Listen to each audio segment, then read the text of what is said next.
So if you don't know who we are, what we do, we are a creative organization that began with the intention of stimulating business for creative individuals. Oftentimes, creatives are not thinking of their own success to the degree that maybe the white collar type professions do. And we want to be able to create a space where creatives are not only thinking about being successful, but about the health of their own businesses in terms of, do you have a properly set up business entity? Do you have a good logo, a good slogan? Do you have a mission statement? Do you know what your why is, which is super important to build a strong and confident business? So this is part of what we've created and been able to do. Amanda and my name is Sten Garcia. I should have started with that. This isn't my first rodeo, but and Amanda and I have been very passionate about forming this organization and cultivating a group of individuals that are really passionate about not only what they do, but about building the health of their business. So I thank you so much for joining us, and we are really looking forward to this meeting. Amanda. Yes.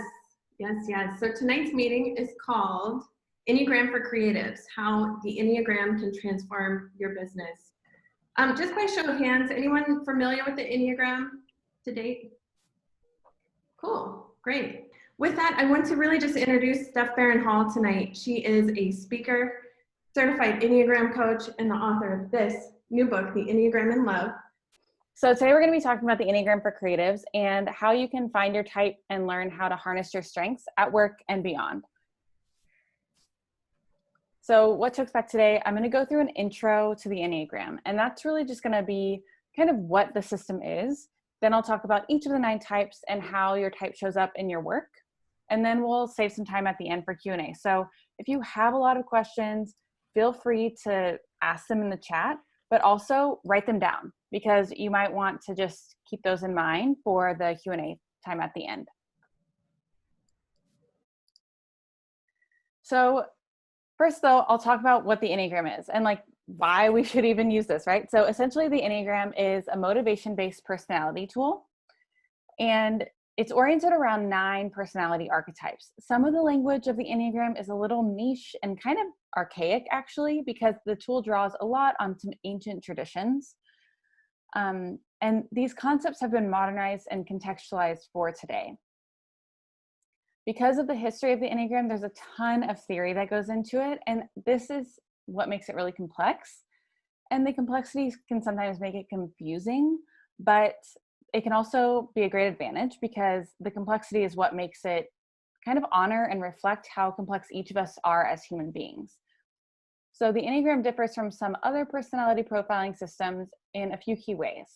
First, as I already touched on, it's motivation-based. This means when we're finding our Enneagram type, we're not looking at outer behavior, but we're looking at inner motivation. And actually that can be kind of hard. It can be kind of hard to tap into that because we aren't really used to talking about that. We're not really used to observing it. So we have to first, before we can really find our Enneagram type, get better at observing our own core motivation. And then the important thing about this is a lot of us do the same things for different reasons. So we have the same behavior, we show up at work, we do a really good job, or maybe we have a first aid kit, for example, and we have different reasons for doing those things. So it's important to keep that in mind and not to judge ourselves or one another on outer behavior or characteristics. Secondly, the Enneagram is growth oriented. Many other systems like Myers-Briggs or StrengthsFinder really focus solely on where you're at today, but the Enneagram is all about how you can grow and become a more balanced and integrated and aligned human being, and that's actually where you'll find the growth. And finally, how you do that growth work is actually through looking at your shadows. So what I mean by that is looking at some deep and dark internal things that you might not be a huge fan of, and that you don't really want to look at or you don't realize are there. And as we talk through the different types today, you might see some things in the different types that you don't like about yourself. But it's really important to not get frustrated with yourself and not to feel really discouraged by what you're seeing, because at the end of the day, you can't, if you judge yourself, you're not going to be able to grow and change. So we want to have kind of this perspective of non-judgment, to stay curious, lean into some of that discomfort that you're going to experience if you see some negative aspects of your type. And then once we recognize, those things that exist, then we're able to grow and change from them. So the goal today is to get you a little bit closer to finding your type. Typically, people are able to determine their type through this, but it's a lot of information, and that can be really challenging to digest and then to internalize in an hour. So I really want you to kind of pique your interest and figure out something about your type. And I actually have, I'm not sure if the leaders have already shared it with you, but I have a PDF document that I share to help you find your type. So I can share that with you guys after. That's just going to kind of reiterate some of the information that we have for today. So lastly, I just love the Enneagram because if you use it for one aspect of your life, like if you use it with, just your work, you can also, because it's a motivation based, your type is consistent in every aspect of your life. So you'll be able to use it here, and you'll be able to use it in your personal life as well. So I'll talk really quickly about this concept, which is the core type. So that's what I'm going to be talking about today. I want you to kind of pay attention to what is your single persistent driving motivation, and all of us have one core type. I don't want to get too far into this, but there are also wings. So sometimes people ask a lot of questions about wings. If you have questions about that term, I'll answer those at the end, but I want to zero in on the core type for this portion. So today's goals are really to help you understand your Enneagram type, to help you become more self-aware, and also to give you practical tips to understand how your type shows up at work, and maybe how you can move forward a little bit more in your work based on your Enneagram type.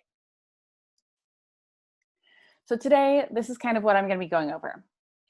So your core motivation, the underlying driving force for each type, what each type can't stand the thought of, so like kind of what's their worst case scenario, the pitfall of that type, what gets in their way at work, and then one practical thing that they can do to show up better as a more full integrated version of themselves at work. So now we get to the fun part. Type 1s. So 1s are diligent and industrious. They are idealists who view the world in terms of what could be, and therefore they work tirelessly to perfect their environment. They are motivated by a need to be good, right, and perfect. And this is more about integrity and morality and ethics than it is about being the best. So it's not as much of a competition. They have a strong sense of justice, and they want to make the world a better place. And they really have an underlying anger, but they suppress it because they don't believe it's right or appropriate to express that emotion. They can't stand the thought of being wrong or being the last to know. And when they're unhealthy, they're really rigid, they're judgmental, and strictly black and white thinkers. They often believe there's only one right way to do things, and they know what it is. So they get really laser focused on that. Healthy 1s, though, are more balanced. And you'll hear throughout this presentation, all of the types become more balanced when they're healthier. They hold strongly to their convictions when the healthy 1s really respect that other people's beliefs may differ, and they're able to see the gray area between the black and white. Their real pitfall or their blind spot is that 1s have a really hard time completing projects because their work can always be more perfect. This really comes up in creative work, right?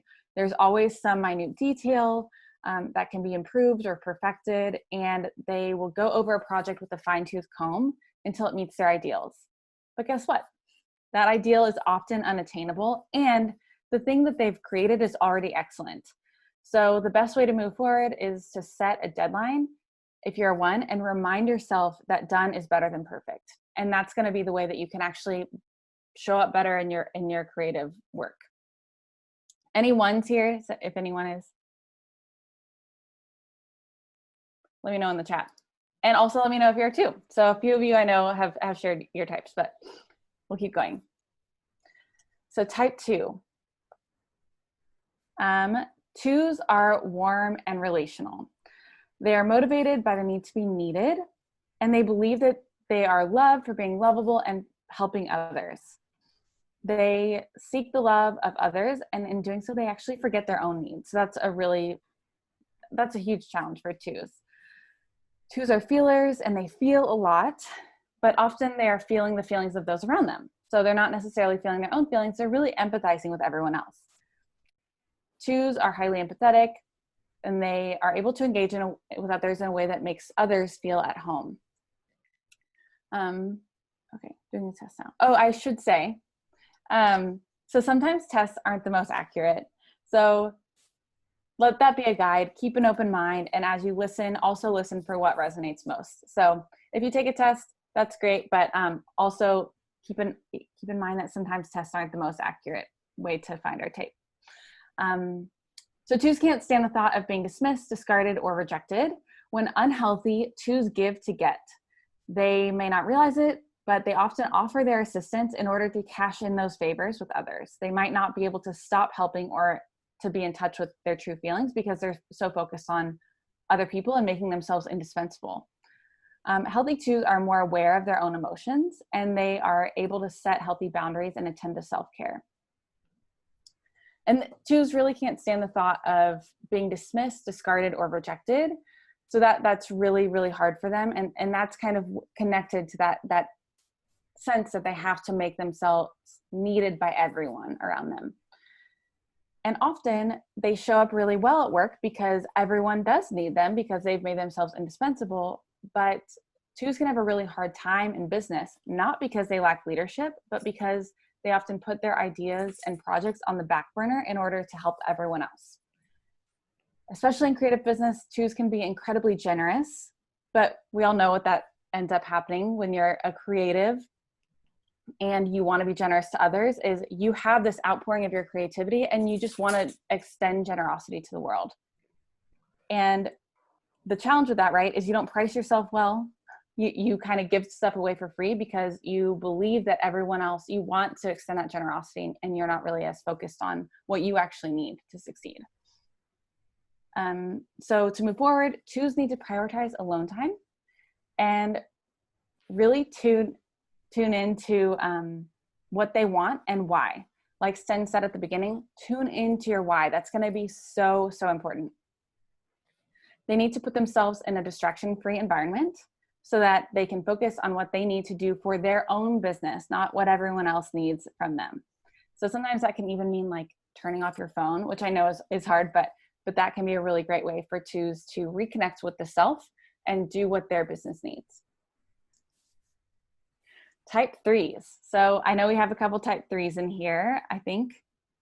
Okay, Jessica says she's a type 2, so that's fun. I know Beth is a 3, and then Scott is also a 3. Cool. So threes are adaptable and achievement oriented. They're motivated by a need to find their worth in their productivity. They're not just concerned with success, though that often matters to threes. They're also concerned with image and appearance. They have an ability to shift and adapt to any environment that they're in. This means they can relate with anyone they encounter, but they often have a harder time understanding their own identity because they spend so much time like kind of being a chameleon, like shape-shifting really. Threes like to stay busy and avoid encountering their emotions, which can kind of come back to bite them, and we'll talk about that in a second. Threes can't stand the thought of not meeting their full potential or being seen as worthless. They'll do everything in their power to exceed expectations so that they can feel that they are offering value in the world. Unhealthy threes are ruthlessly competitive and unable to take a break. They just are so hell-bent on being the absolute best.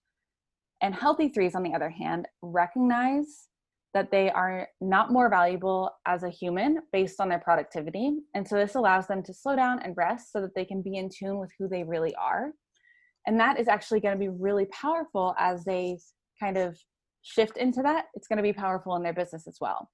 Because the blind spot for threes, or their pitfall, is really that they're so motivated and driven that creative work can actually be really hard for them. Because sometimes it's because like they want everything done yesterday. So they have an idea and then they want it to be like idea, okay, done. And that's just not how things work, right? Things don't get done that quickly.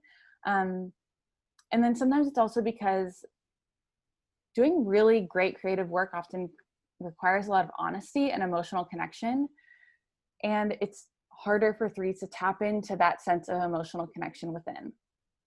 So threes can actually move forward by slowing down.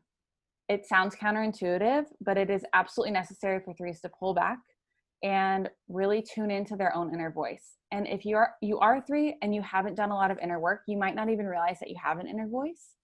And that is actually part of the problem, right? So we need to kind of tap into that inner voice to be able to move forward in a way that is integrated and authentic. And you'll actually get a lot further if you're able to kind of take that balance.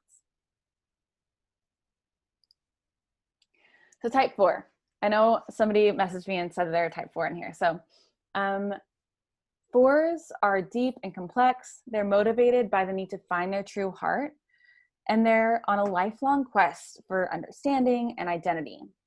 And I know it sounds a little woo-woo to say that 4s, they're motivated to find their true heart. But when I say that, a lot of 4s are like, oh, that totally resonates. And I think it's because they have that need for that sense of deep meaning.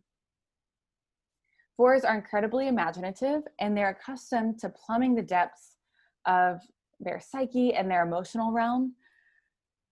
And often they have a vision of the world that could be, but it doesn't necessarily fit reality. So they mourn that the world falls short of the extravagance and richness that they truly believe is possible. They find value and meaning and significance in their lives. And 4s really can't stand the thought of being too much or not enough. Yet they've always kind of been told this their whole life. So they've been told, oh, you're too much, you're too emotional, you're too this, you're too that. Or they really believe I'm not enough. I'm not enough to be in the world or to be deserving of my dreams, especially. Unhealthy 4s can be self-absorbed and hyper-focused on their own suffering to the point that they are ruled by their emotions, whereas healthy 4s tend to be more balanced and even-keeled, and they still feel all of their feelings, but they're just able to engage them without feeling overcome by emotion. So the blind spot or the pitfall for type 4s is that they measure themselves against others and always come up short in their minds. They can always see that something's missing, especially if that is in themselves or in their own capabilities. So sorting through feelings can get in the way of accomplishing things, and that is actually really hard because as they see, all these mundane tasks that come up and they don't conquer them and accomplish them, then they start to believe that they were right after all and that they can't make their dreams happen. So they have kind of this acute sense of something missing, right? And it's so important for 4s to be able to get out of that feedback loop of like trying something and then something small happens that goes wrong. And then they're like, oh, I can't do it after all, I was right. 4s can move forward with reconnecting, like by reconnecting again with their why and finding someone to be accountable to as they move forward, so that the momentary feelings of inadequacy that pop up don't throw them off course completely. So even just having somebody to say, hey, like, let's, I'm going to launch this on this day, or I'm going to put this email out on this day. Finding someone to have to hold them accountable is going to be really, really helpful for 4s to be able to actually get that done. As long as that person is really supportive, not shaming, but like supportive of like, you can totally do this. You've got it. You're all the way there. You just have to press send. So type 5s. Do we have any type 5s here? I'm really curious about this one. I think 5s, I'll get to this a little bit more, but 5s are less common than some of the other types in entrepreneurial spaces. Okay, your husband's a 5. Yeah, cool. 3 and 5 is a common pairing. So 5s are very observant and cerebral. They're motivated by a need to be competent and self-reliant. 5s often increase their self-reliance by decreasing their needs and desires. So 5s use the endless pursuit of knowledge and as a shield against feeling afraid and anxious, believing that if they know enough, they will be able to reason themselves out of anything in their minds. Fives begin each day with a very measured amount of energy, and they conserve their limited resources in order to prevent feeling depleted. So especially their energy, they'll conserve their energy so that they don't feel depleted by the outside world. And things that can deplete fives is like normal life things, but especially relationships, and anything that is emotionally taxing can feel really depleting for fives. So anything really unexpected. Fives can't stand the thought of being dependent on others due to their resources running low. So when they're unhealthy, fives tend to withdraw and become isolated because they want to maintain their sense of self-reliance. And they may see encountering others, especially socially, as a threat to their energy. Healthy fives, however, are able to connect with others and may actually gain some energy from interacting with those around them. The blind spot of type fives is, or their pitfall, is really that they feel like they have to be complete experts before moving forward. So that's often why they don't end up in entrepreneurial spaces. And if they do, it's because they've become like the foremost expert in their field, and that's kind of what pushes them forward. And so that's kind of, that level of competence is what feels like it's required in a five to really do anything, or to put anything out in the world, especially a creative project. The biggest pitfall for them is that they always see more processing, thinking, and research that could be done before they move forward and take action. So fives can actually move out of that space of that blind spot by trusting their own competence and taking action even when it feels too soon.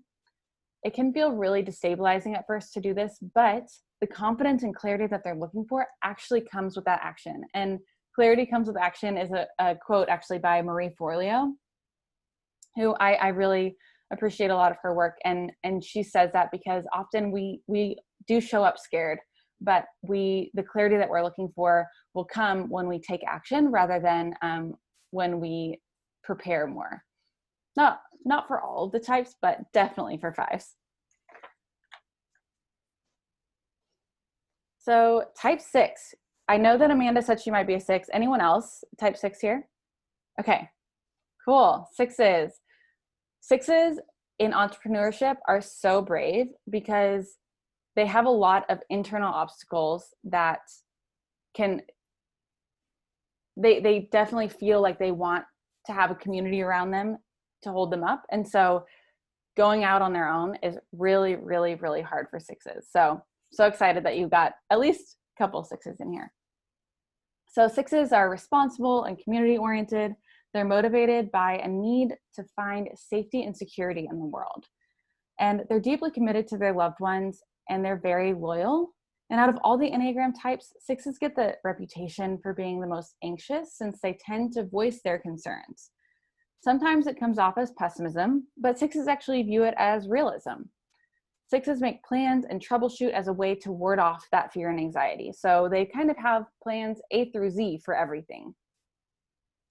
Whereas some types don't even have plan B. They only have plan A. And sixes have plans A through Z. And sixes really can't stand the thought of being without support or safety or guidance. And this feels really destabilizing for them. Unhealthy sixes often feel overwhelmed by uncertainty, indecisiveness, or anxiety, and they're highly suspicious of others. Healthy sixes, though, they trust themselves and they feel a bit more decisive because they can look inward for guidance. They're supportive and loyal and witty. That's kind of like the two different sixes tend to gain a lot of confidence as they become healthier. Their pitfall, really, though, is this need to kind of double check things or rethink things or to go over things again and again, a little bit similar to ones, but for a different reason. So that's kind of the same behavior, but a different underlying reason. So before they move forward, they have to think through the troubleshooting and the plans and the practicality matrix that's like kind of running in their mind. So creative work can be really hard because the second an idea comes up, they're like, okay, is that practical? How will that look? Like, how can I actually do that? And that really can hinder them because they don't let the ideas kind of just flow. So when they troubleshoot and they problem solve, they consider, then they either toss out their idea before they even try it, or they become paralyzed in the indecision. Their self-doubt is only reinforced by becoming paralyzed in that way. So to move forward, 6s have to get in touch with the most courageous parts of themselves and connect, move forward, take risks, and try their ideas. I know it sounds really hard, but that's a huge thing for 6s. They kind of have to be able to turn off that little, that what if idea. Well, maybe not so much turn it off. It's just that when they hear what if it goes wrong, they need to weigh the result of that question as highly as they weigh what if it goes right. So those two questions need to kind of have equal weight. What if it goes wrong? What if it goes right? Kind of have to respect both. And that's actually how they'll be able to move forward and make big decisions that are sometimes a little risky, but will pay off. Roberta says, I think I'm a 6. Okay, type 7s. We've got 3 more types, you guys. So keep thinking of your questions. If you're a type 7, let me know in the chat, but keep thinking of your questions and we're gonna go through all of them toward the end. So 7s are really quick-minded and versatile. They are motivated by the need to avoid pain or discomfort, especially emotional pain. And 7s have a hard time with this too, because boredom literally feels like physical pain for 7s. So they stay busy and they seek fun wherever they go. They see the world as full of opportunity and they want to ward off the anxiety that is kind of underneath all of that. So they're afraid that if they stay still for too long, their anxiety will catch up with them and they'll kind of be overwhelmed by it. 7s want to be happy, but they're often so busy that planning their next adventure that they forget to enjoy the current moment. So they have a really hard time staying present and grounded in the moment. It might seem like they're jumping from one thing to the next because their minds move so quickly. So sometimes 7s seem like they're just really random and off the wall, but actually their mind is moving really fast. And that's just not coming out on the outside. 7s can't stand the thought of being trapped in pain or boredom, so they'll do everything they can to avoid it. Unhealthy 7s become frantic, and it's almost like they have an internal engine that's always looking for new opportunities to avoid any sort of pain. They have big dreams, but they often have a harder time kind of getting them done because they're kind of always looking for the next opportunity. They're always just like moving fast and moving forward, and they don't always finish their projects. And unhealthy 7s can also be relentlessly positive in an unhelpful way, and they tend to interrupt others often. But healthier 7s are a lot more in touch with the full range of human emotion and are able to slow down just a little bit. They aren't ruled by the need to jump into what's next. Okay, Sten says he's totally a 7, but he gets things done. Wait till we talk about 8 here. Maybe that'll resonate too.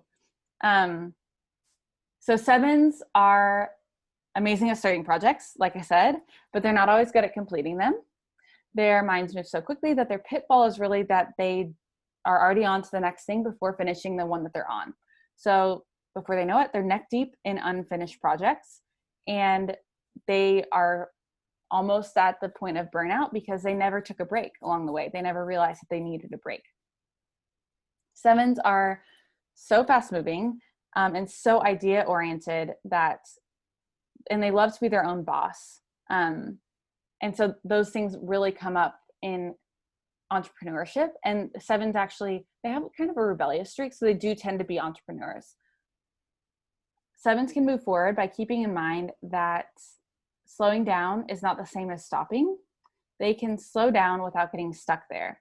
And to motivate themselves to finish things before they begin something different, it's important to plan little celebrations. So maybe it's like what Sten mentioned earlier, maybe doing a little dance party. You know, you finish a project and you're like, okay, I get to do a dance party after this, and just make it fun. Plan in those fun things throughout the day, especially if you have to do like admin tasks or things that are a little bit monotonous.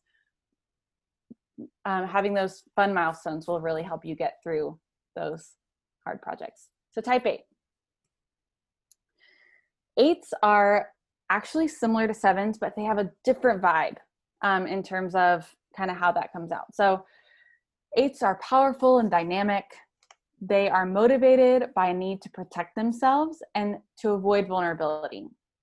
8s have a keen understanding of their own intuition, and they tend to trust their gut to lead them through life.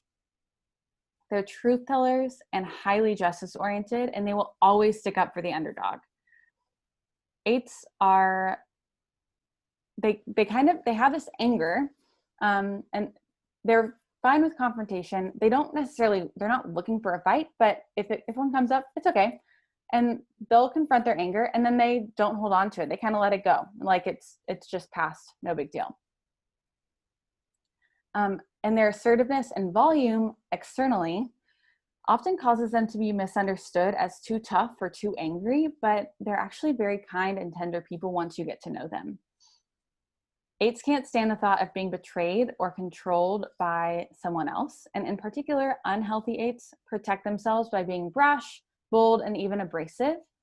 And unhealthy 8s are always looking for a fight, and they tend to be a little bit domineering. Healthy 8s, however, understand the need for balance between softness and vulnerability and strength, and they use their fierce desire to protect themselves as fuel to fight injustice. So instead of using it solely for themselves, they also use that to protect others. The pitfall of type 8s is that they tend to strong arm everything. They tend to really, they want to make big things happen. And so they put all of their passion, all of their power, all of their intensity into making things happen and doing whatever they've set their mind out to do. And sometimes they don't always take a step back and pause and think, okay, is this what needs to be done right now? Is this the way to approach things right now? They tend to really kind of let their strength and power drive them. And they tend to go into business on their own, similar to 7s, because they don't want anyone else telling them what to do. But they can actually move forward by figuring out what they can control and letting go of the rest. That's the way that in their creativity and in their business, they're going to be able to tap into a greater amount of success and power, because instead of trying to control everything, or instead of trying to strong arm everything, they can actually narrow it down and decide, these are the things that I have control of, and I'm going to let the other chips fall where they may. So that's type 8. I forgot to ask if anyone's a type 8. So let me know if you're type 8. And finally, type 9s. I know we also have a few type 9s here. So, and I know that also somebody said 9 wing 8. So that's a 9 with a little bit of an 8 in there. And I'll talk about that a little bit more in a second. So 9s are harmonious and agreeable. They're motivated by the need to find internal and external peace, to the point that they often forget to give attention to their own thoughts. So it's like they have, they're pushing the outer world out and the inner world in, and finding peace in between, because they're just really fearful of the discord that could happen if they actually speak up and speak their mind. They repress anger for fear of causing conflicts. So sometimes 9s might not realize that they're very, sometimes 9s might not realize that they have anger, or sometimes it just comes out as passive aggression. Healthy 9s are 9s can't stand the thought of causing disunity, discord, and they're really afraid of the idea that their presence doesn't matter. So they're afraid that their voice doesn't matter, their contribution doesn't matter, and they really don't want to rock the boat. And unhealthy 9s take on a very passive role in their lives. So they tend to kind of take a back seat and let everything happen, and kind of just don't go out there and put themselves out there or assert themselves. But healthy 9s are more able to assert themselves and share their ideas.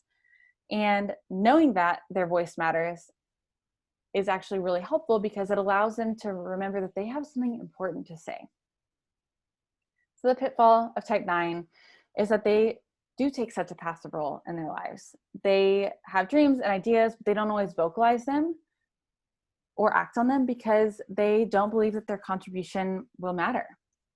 entrepreneurs are fully responsible for every aspect of their business. So they have to take an active role. And actually, nines have a lot of great ideas, but they often see others doing something similar and they're like, oh, well, then my contribution doesn't matter because somebody's doing something similar. So nines can move forward by doing two things. One, setting up supportive routines to get themselves going. For example, maybe they do a meditation every time before they draw, or they clean their desk every time before they start admin work. Just having that little transition built in is going to be really, really important to help them get moving and actually tap into the things that they really need to do.